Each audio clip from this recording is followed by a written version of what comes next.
নমস্কার। আজকে আমি তোমাদের জন্য নিয়ে এসেছি ইলিশের দুর্দান্ত একটি রেসিপি। জেনারেলি আমরা যেরকমভাবে সর্ষে ইলিশ বা ইলিশ ভাপা তৈরি করে থাকি, আজ কিন্তু আমি একটু অন্যরকমভাবে তৈরি করব। হ্যাঁ, বাঙালি যে কোনো মানুষের কাছেই দেখবে ইলিশ কিন্তু খুব একটা পছন্দের জিনিস। ইলিশ মাছ খেতে ভালোবাসে না আমার মনে হয় এরকম মানুষ খুঁজেই পাওয়া যাবে না। যাই হোক, আমরা কিন্তু সারা বছরে একবারই পাই ইলিশ মাছ, এই বর্ষাকালের জন্য আমরা অপেক্ষা করে থাকি ইলিশ মাছ কখন পাবো।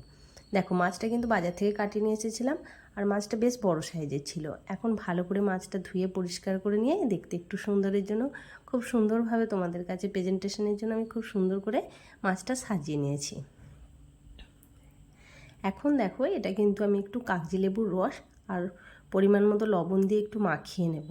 একটু এই কাগজি লেবুর রস, আজকে যেহেতু বলেছি এটা কাঁচা ইলিশের তৈরি করব, তাই কাগজি লেবুটা কিন্তু খুব দরকার। এটা দিলে কি হয়, মাছটার মধ্যে একটা শক্ত ভাব আসে। ইলিশ তো এমনি আমরা জানি বরফ দিয়ে আসে, অনেক পচে যায় অনেকটা, আমরা তো আর টাটকা ইলিশটা পাই না। দেখো, বলতে বলতেই পাতিলেবুটা আমার মাখানো হয়ে গেল। এখন এর মধ্যে দিয়ে দিচ্ছি লবণ। খুব সুন্দরভাবে লবণ আর পাতিলেবুর রস দিয়ে কিন্তু মাছের প্রত্যেকটা জায়গায় ভালোভাবে মাখিয়ে নিতে হবে। হাত দিয়ে খুব সুন্দর করে মাখিয়ে নিচ্ছি। আর বন্ধুরা, তোমাদের আমি বলবো, যদি পুরো রেসিপিটা দেখো, আশা করি তোমাদের ভালো লাগবে। এরকমভাবে আশা করছি তোমরা এখনও পর্যন্ত করো না, মানে কোনো ইউটিউবেই আমি কোনো চ্যানেলেই দেখিনি যে এরকমভাবে ইলিশ মাছ রান্না করছে, কিন্তু আমরা এরকমভাবে তৈরি করি, তাই তোমাদের এরকমভাবেই দেখাচ্ছি। দেখো, আর যদি ভালো লাগে অবশ্যই করে কিন্তু আমার চ্যানেলটা সাবস্ক্রাইব করে আমার বন্ধু হওয়ার অনুরোধ রইল। আর ভিডিওটা দেখে লাস্টে একটা লাইক দিয়ে দিও, একটা কমেন্টে অবশ্যই আমাকে জানিয়ে যেও কেমন লাগলো তোমাদের আজকের এই রেসিপিটা। চলো তাহলে শুরু করা যাক আজকের রান্না।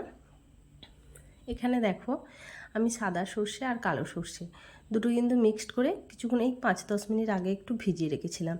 এটা শিলপাটায় বাটবো না, আমি মিক্সির বাটির মধ্যে বাটবো, তাই একটু ভিজিয়ে নিয়েছিলাম। এতে করে কি হয়, খুব সুন্দর পেস্ট হয়। এখন দেখো, এর মধ্যে 4টে কাঁচা লঙ্কা দিয়ে দিলাম, মিক্সির বাটির মধ্যে বেটেছি। এবার দেখো, বলছি একটা কথা, সর্ষের এই খোসাটা না, অনেকের অ্যাসিডিটির প্রবলেম থাকলে তাদের জন্য কিন্তু খুব একটা ভালো নয়। তাই আমি কি করব, এটাকে একটা স্ট্রেনারের মধ্যে একটু ছেঁকে নেব, যাতে করে এর খোসাটা আলাদা হয়ে যায় আর দেখতেও অনেক বেশি ভালো লাগে। আর শিলপাটায় বানলে কিন্তু এগুলো খুব মসৃণ হয়ে যায়, এতটা অসুবিধা হয় না। কিন্তু মিক্সির বাটির মধ্যে বানলে আমি এরকমই করে থাকি, এটা একটা এরকম জালতিতে আমি ছেঁকে নিই। এতে করে কী হয়, খোসাগুলো বাদ চলে যায় আর পেস্টটা অনেক সুন্দর দেখতে লাগে। দেখছো, হালকা হালকা কিন্তু খোসাগুলো থাকবে, দেখতে সুন্দর লাগছে না? এরকমভাবে এগুলো সব রেডি করে নিলাম। এবার চলো রান্নাটা শুরু করি। কড়াইয়ের মধ্যে দেখো, যেহেতু ইলিশ, অবশ্যই করে কিন্তু সর্ষের তেলে রান্না করতে হবে। সাদা তেলেও হয়, কিন্তু মনে হয় যেন টেস্ট হয় না। ঠিক নয় কি? আমার মতো কার কার মনে হয় যে ইলিশ সর্ষের তেল ছাড়া জমে না? প্লিজ কমেন্টে জানিয়ে যেও। এখন দেখো, কড়াইয়ের মধ্যে কিন্তু সর্ষের তেল দিয়ে দিয়েছি। এখন তেলটা খুব ভালো করে গরম হয়ে যাওয়া পর্যন্ত একটু অপেক্ষা করতে হবে। তারপর তেল গরম হয়ে গেলে এর মধ্যে দিয়ে দেবো অল্প সামান্য করে একটু কালো জিরে ফোড়ন। কালো জিরেটা যখন দেখবে খুব সুন্দর করে, অবশ্যই করে কিন্তু কালো জিরেটা একটু গ্যাসের ফ্লেম কম রেখে ভাজতে হবে, নাহলে দেওয়ার সাথে সাথে হঠাৎ করে পুড়ে গেল, তাহলে কিন্তু তেলের মধ্যে বেশ কালো জিরের ফ্লেভারটা মিশবে না।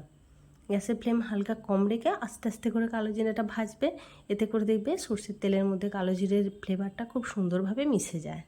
কালো জিরেটা দিয়ে কিছুক্ষণ ভেজে নেব।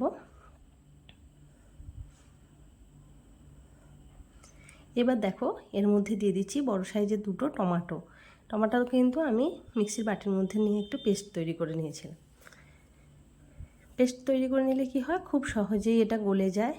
সরিয়ে তো পেস্ট তৈরি করা আছে, গোটা গোটা দিলে আমার মনে হয় একটু দেখতে খারাপ লাগে, একটু গলতে টাইম লাগে, তাই এরকমভাবে। কিন্তু টমেটোটা বেশ কিছুক্ষণ ধরে ভাজতে হবে।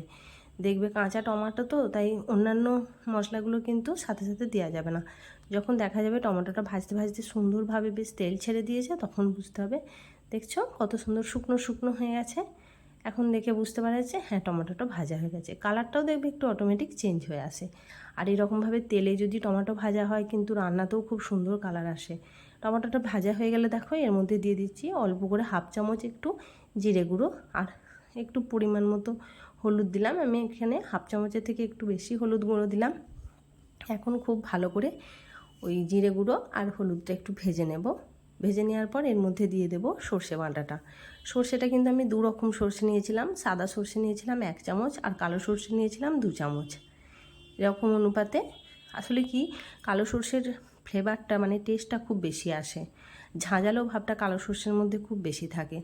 এখন দেখো মশলাটা সর্ষেটা কষিয়ে নেওয়ার পর এর মধ্যে দিয়ে দিলাম কাঁচা লঙ্কা, চেড়ে নেওয়া কাঁচা লঙ্কা, দিয়ে দিয়েছি জল। আর এখন খুব ভালো করে যখন জলটা ফুটে যাবে তখন কিন্তু খুব যত্ন সহকারে আস্তে আস্তে ইলিশ মাছগুলো ছেড়ে দিতে হবে। এগুলো বলেছি কাঁচা ইলিশ দিয়ে তৈরি করব, অসাধারণ খেতে লাগে ভাত দিয়ে। দেখো এর মধ্যে থেকে উপরে কিন্তু আমি কাগজি লেবুর আরও একটু রস দিয়ে দিচ্ছি। হালকা হালকা টক টক এই সর্ষের কাঁচা ইলিশের ঝাল অসাধারণ খেতে হয়।